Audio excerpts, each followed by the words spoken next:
is just 7 days away, and a lot of people are feeling a little extra pressure or anxiety. There was a recent poll from the American Psychological Association that found 69% of adults are feeling significant stress over the presidential election. So joining us now to talk about how we can alleviate some of this tension is Dr. Ruth White. Dr. White, thank you for being here. How can we deal with all this election anxiety? Well, I think, it's hard for people to let it go because, people are really vested in it.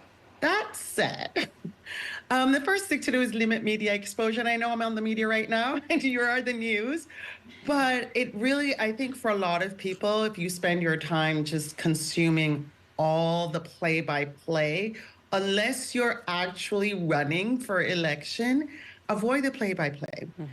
Check in maybe at 6, check the news, pick one source. Don't be, all over the media all the time. And I also tell people stay off the TikToks because everybody's commenting, and also stay out of the comments. It's really hard to stay out of the comments, but stay out of the comments. The other thing is to focus on what you can control. And you cannot control the outcome. Yes, you can vote. Yes, you can encourage your friends to vote. But arguing with your friends about what will happen in a week's time is not going to get you anywhere. So let go of that control. Also, practice mindfulness. Find some way of finding your zen, whatever that is. If you're crocheting, knitting, reading a book, doing yoga, sitting and watching the sun rise or set, great. Also, engage in physical activity, because a lot of anxiety sits in our body in terms of tension and high blood pressure and your heart racing and all of that. So burn off some of that anxiety with physical activity, whatever even if it's just going for a walk. And then last, find people that are supportive. Like, talk to friends that are not going to argue with you, not going to stress you out, and then let it go. Find that outlet if somebody says something. But I think sometimes, especially when people are watching the local and the state and the national, you can still check in regularly and still be on top of things. Unless you're a commentator, you don't need the play-by-play all day, every day for a whole week. If you have to pick one source, obviously it's KRON 4 at 2 and 3 o'clock. Obviously. Yes. So I think that what I'm hearing from you is that you want to engage enough that you can stay informed, but step away if you're feeling overwhelmed.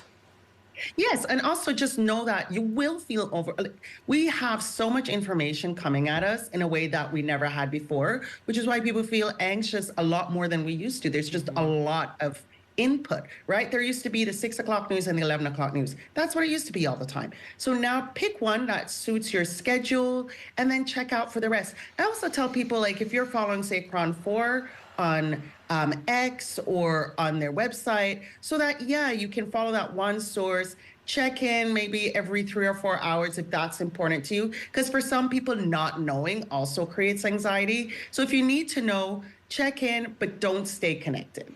And some of the proposed policies from the different presidential candidates are kind of threatening people's safety and freedoms. I think that might produce some more anxiety during this election cycle.